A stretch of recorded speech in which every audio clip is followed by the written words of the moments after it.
మోహన్ కూడా పెడుతున్నాడంట. అయితే కొన్ని అన్నీ పెట్టేస్తున్నాడు, అన్నీ కాదు, కరెక్ట్గా మంచిది. ఎందుకు ఈ మాట చెప్పానండి? బ్రదరు ఏ ఊరు నుంచి వచ్చారంటే తెలంగాణ నుంచి వచ్చారు. వాళ్ళు అన్యజనుల నుంచి వచ్చారంట.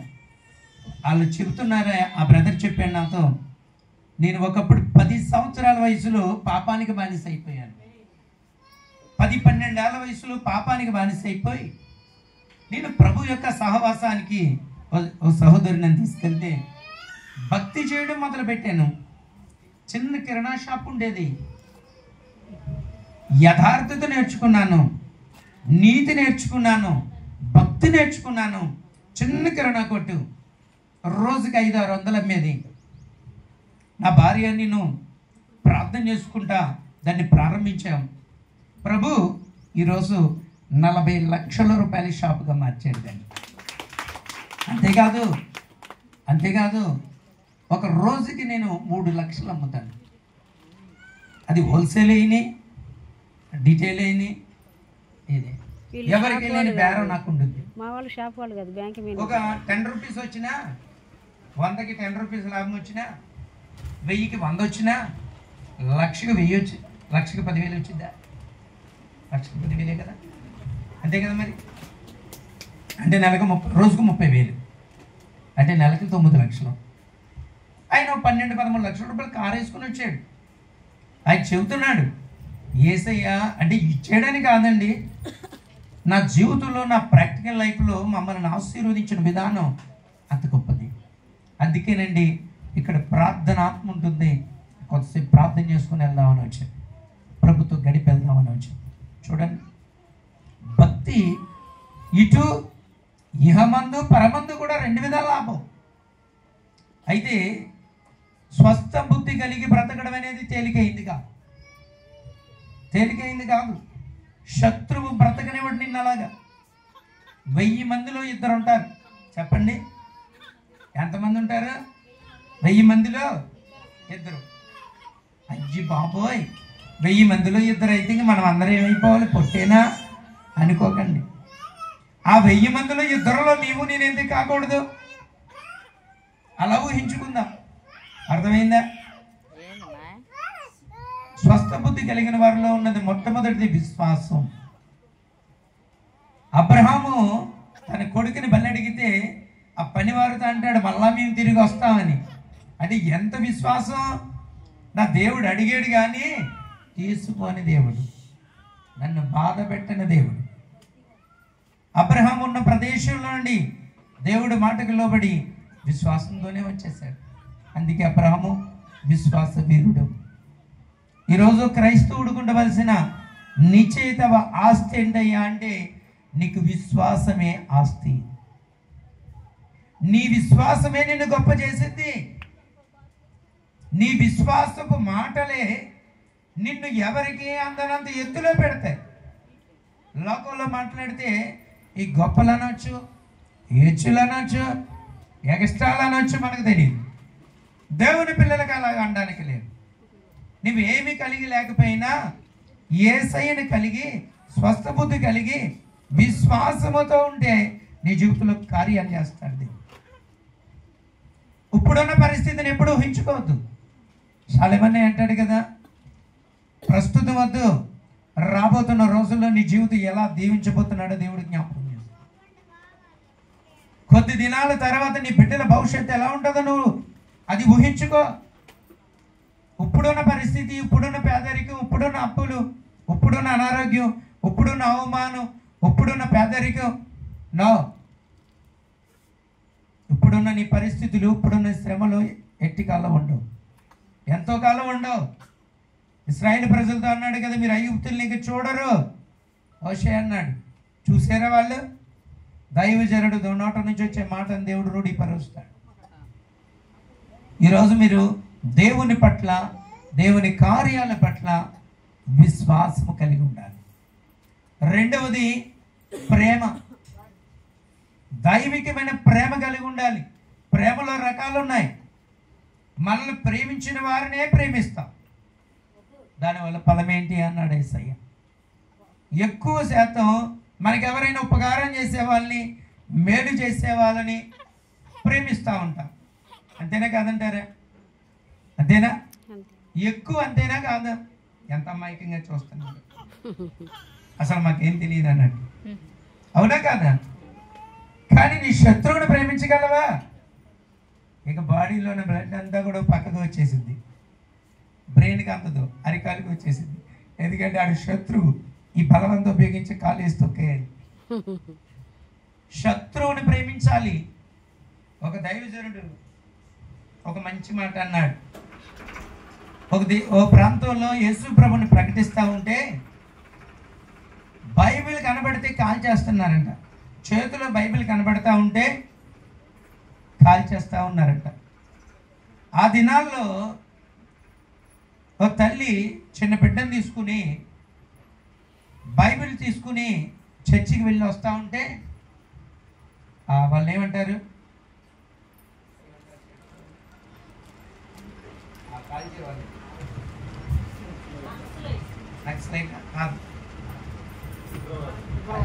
ఉగ్రవాదులా?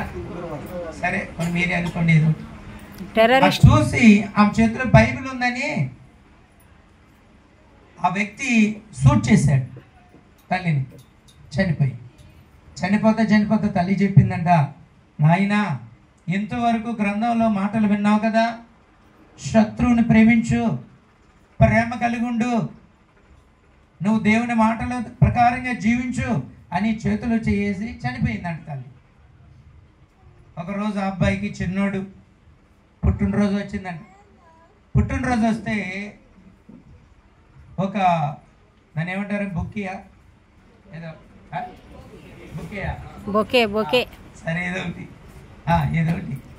అదొకటి కొని ఎవరైతే తన తల్లిని చంపాడో ఆ వ్యక్తి దగ్గరికి వెళ్ళి వరుసగా అక్కడికి వెళ్తే ఆ గుడారం నుంచి వస్తుంటే నువ్వు కాదు మా అమ్మని చెప్పింది. మళ్ళీ ఇంకొక వ్యక్తి వస్తే నువ్వు కాదు అంకులు. ఇంకొక వ్యక్తి వస్తే అంకులు నువ్వు కాదు. మరి ఇంకెవర్రా, నీకు ఎవరు కావాలి? మా అమ్మని చంపిన వ్యక్తి కావాలి అని వాళ్ళతో చెప్పలేరు. అంటే నువ్వు కాదని చివరికి వాళ్ళ అమ్మని ఏ వ్యక్తి అయితే చంపాడో ఆ వ్యక్తిని వచ్చి అంకులు మీరే అంకులు, ఇదిగో నా పుట్టినరోజు అని ఇచ్చాడంట. మరి నాకే ఎందుకు ఇవ్వాలనిపించింది? మా అమ్మ చెప్పింది అంకులు, శత్రువుని ప్రేమించమని బైబిల్లో ఉందంట, మీరు మా అమ్మని ఆ రోజు చంపింది మీరే, అందుకని ఈరోజు నా పుట్టినరోజు మీకు ఇది ఇస్తున్నాను అన్నాడు. వెంటనే అక్కడ కుదేలుపడి ఎక్కిపడి ఏడ్చి, నాకు జాబ్ వద్దు, నేను నా రూట్ ప్రకారంగా నేను చంపేశాను, ఎంత ఘోర పాపం చేశాను, యేసు ప్రభు ఇంత గొప్పవాడా, ఆ తల్లి చనిపోతూ బిడ్డకి ఇంత మధురమైన మాటలు నేర్పిందా, ఇంత శ్రేష్ఠుడా దేవుడు, ఇంత కషాయవాడిని షూట్ చేసి చంపేశానే, తల్లి పట్ల కక్ష ఉండాలి, నన్ను చంపాలి, కానీ నాకే ప్రేమిస్తున్నాడంటే ఆ దేవుళ్ళు ఇంకెంత మాధుర్యం ఉందా అని నేను కూడా దేవుని మందిరానికి వస్తాను, నాకు జాబ్ వద్దని రిజైన్ చేసి అతను ఒక క్రైస్తవుడు అయ్యాడని నేను విన్నాను.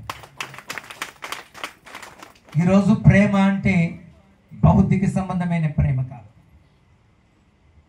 దైవికమైన ప్రేమ ఉండాలి.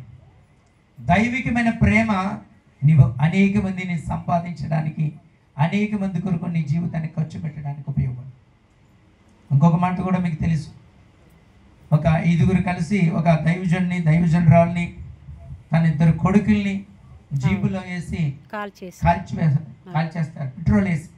అప్పుడు ఆమె దగ్గరికి వచ్చి అడుగుతారు, అమ్మా మరి నీ భర్తని నీ బిడ్డల్ని చంపేశారు కదా, వీళ్ళకి అసహాయ వాళ్ళు, వీళ్ళకి శిక్ష నువ్వు చెప్పు అంటే ఆ మంది, నా బిడ్డలు పరలోకం చేరారు, నా భర్త పరలోకం చేరాడు, వాళ్ళని శిక్షించొద్దు, మీరు శిక్షిస్తే వాళ్ళు వెళ్ళిపోతారు నరకానికి, వాళ్ళని నేను క్షమించాను అంది.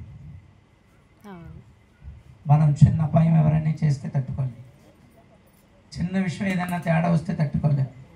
దేవుని మాటలు క్రియల్లో పెట్టడం చాలా కష్టమండి, చాలా కష్టం. స్వస్థ బుద్ధి గలవారును నీతిని అనుసరించుచు, ఇంకో 3వ మాట ఏమన్నాడు, భక్తి కాదు, పరిశుద్ధత. తిమోతి పత్రికలో, తిమోతి పత్రిక 2వ అధ్యాయం 1 తిమోతి 2:15లో స్వస్థత బుద్ధి గలవారిలో ఉన్న 3 లక్షణాలు ఇవి ఉంటాయి. అది నేను చెప్పేది. పరిశుద్ధత యందు నిలకడ. కొంతమంది పరిశుద్ధతలో పడతారు లెగుస్తారు, పడతారు లెగుస్తారు, పడతారు లెగుస్తారు. లోకంలోకి వెళ్ళడం, పడిపోవటం.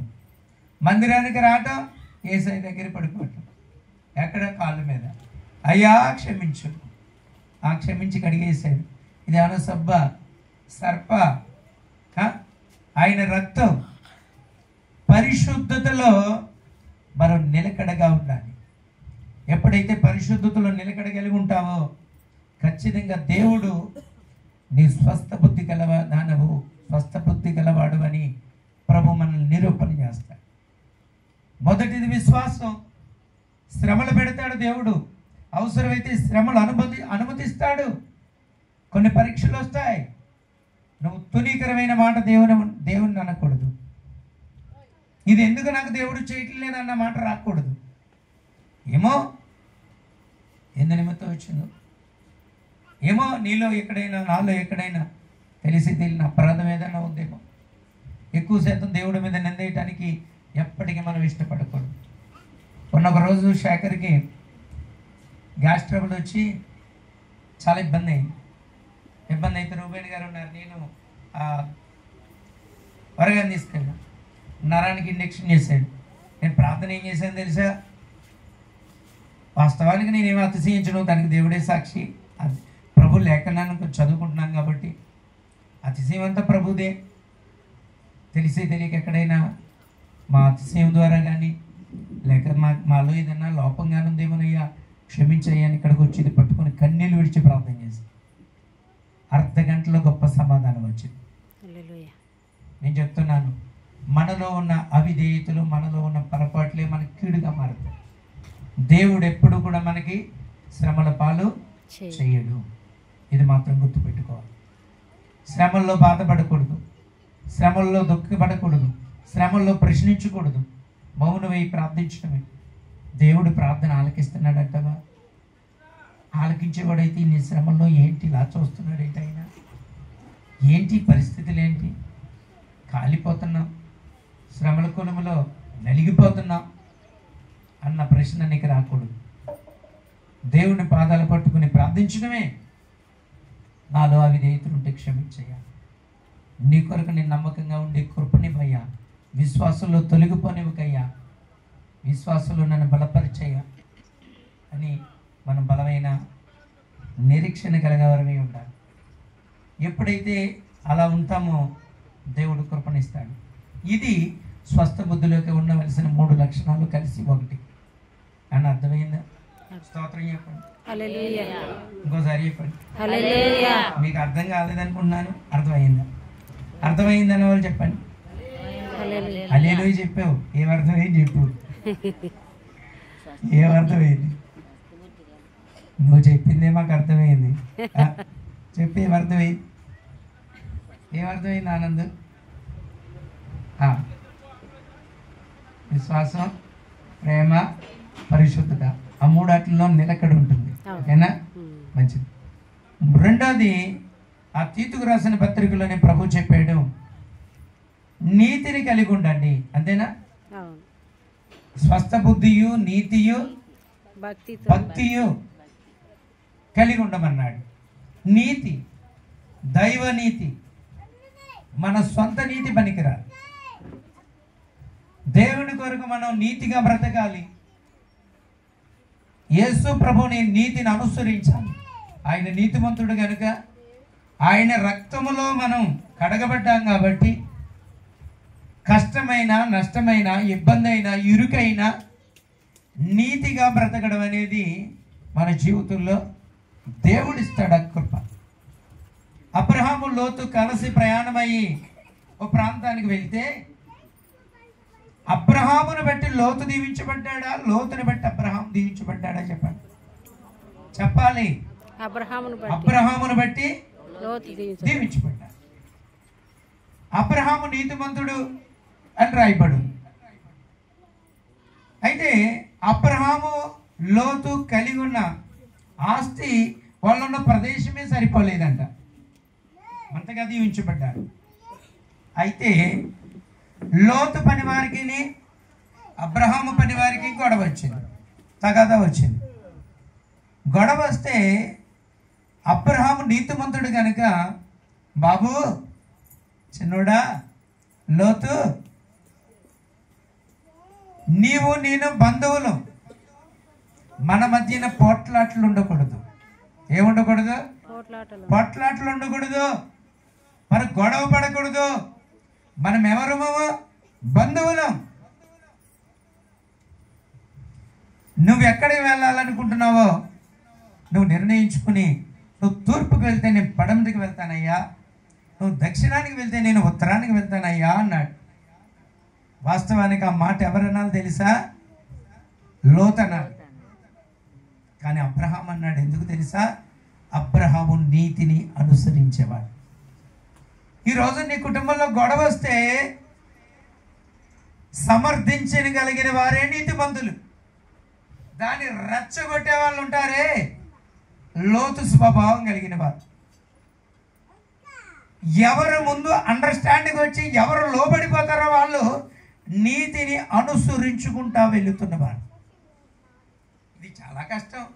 అహమంటూ చేసింది, ఏమంటూ చేసింది? వచ్చిందే రాదా? నేను నా లోబడేది. ఈ వెనకాల ఏముండదు, మళ్ళా బాడీ అంతా గుళ్ళ. ఏంటి ఏమొచ్చింది? వచ్చేసింది. నేను అంటాను, అబ్రహాము నీతిమంతుడు కాబట్టి అద్భుతమైన ఆలోచన చేశాడు. ఎందుకు అంటే నీవు నేను గొడవ పడితే పని వారికి ఇంకా లోకం అయిపోతాం. వాళ్ళ పట్లాడుకునేది కాకుండా వాళ్ళతో సమానులు అయిపోతాం. ఈరోజు లోకస్తులతోనే క్రైస్తవులు ఒకటే కాదంటారా? అంటే మీరనే కాదు సుమా, సమాజం అలా ఉంది. నీవు స్వస్థ బుద్ధి కలిగి బ్రతికితే ఇచ్చే ఆశీర్వాదం ఎంతో చివరిలో చెప్తా. నీతిగా బ్రతకడం అంటే చాలా కష్టం, చాలా కష్టం. ఎంత కష్టం అంటే అంత కష్టం. కానీ బ్రతకాలి. నేను ఇంట్లో కూడా అదే చెప్తా. మా ఇంట్లో కుక్క ఉంది, మా ఇంట్లో వాళ్ళతో చెప్తా, ప్రతిసారి దాన్ని పక్కన పెట్టుకుని తిప్పకండి అమ్మా, కర్మకాలకు తోక తొక్కితే మనకు ప్రేమ, దానికి ప్రేమ, దానికి నెయ్యి కూడా వేస్తున్నారు మా వాళ్ళు. మాకు ఒకటి లేదు నెయ్యి బాబు. అదే దేవుని ఇంట్లోకి వచ్చి ఎంత భాగ్యవంతురాలి. దానికి ఫ్యాన్ వేస్తేనే నిద్ర వచ్చింది, మాకు ఫ్యాన్ వేస్తే చలి పెడుతుంది, కుర్చీలోనే పడుకునేది. ఏం భోగమో బాబు. దాని కుక్క తోక తొక్కితే కరిసిందనుకో సేవ ఆగిపోయిద్దమ్మా అంట. మా వాళ్ళు ఏం కరవదలే అంటారు. నేనంటాను, కుటుంబంలో గొడవలు రాకూడదమ్మా, అవమానం వచ్చింది. నలుగురికి నా దేవుడు నీతిని చెప్పలేవు. నా దేవుడు నీతి సూర్యుడు. మా చిన్నాన్నగారి అబ్బాయి సేవకుడే, ఇప్పుడు బాప్తిసం పొందేది వాళ్ళ అమ్మమ్మే, సొంత అమ్మమ్మ. నేను అన్నాను, నాకు ఫోన్ వచ్చింది, మీ అమ్మమ్మ బాప్తిసం పొందుతుందంట, వెళ్ళిపో వేగంగా, చెప్పు కొన్ని మాటలు బలపరచు అంటే, నువ్వు వచ్చి తీసుకెళ్ళి అన్నాడు. ఎందుకు? తన కొడుక్కి 24 బాప్తిసం లేదు, ఇంకో కొడుక్కి 20 బాప్తిసం లేదు. ఏం చెప్తాడు వెళ్ళి? కొన్ని అందుకే చాలా జాగ్రత్తగా బ్యాలెన్స్గా నడవాలి. నీతిని తప్పితే నీది కాదు పొరపాటు. నువ్వు వెళ్తావు రాజ్యానికి, నీ ద్వారా కొంతమందిని ప్రభు రాజ్యానికి తీసుకువెళ్ళలేవు. నీతిని తప్పితే నువ్వు పరలోకానికి వెళ్ళిపోతావు. లెక్క అడుగుతాడు ప్రభు అక్కడ. నా కొరకు ఏం చేసావు? ఎంతమందికి సువార్త చెప్పావు? ఎంతమందిని నా కొరకు కన్నావు? నీ కొరకు నువ్వు స్వార్థంగా వెళ్ళిపోతే అయిపోతుందా? నీతిని అనుసరించడం చాలా కష్టం. అబ్రహాము వలె పెద్ద స్థాయిలో ఆలోచన చేయాలి. అందుకే నేను ఏదన్నా ఇంట్లో ఏదన్నా చిన్నది ఏదన్నా జరిగితే యథార్థం చెప్పి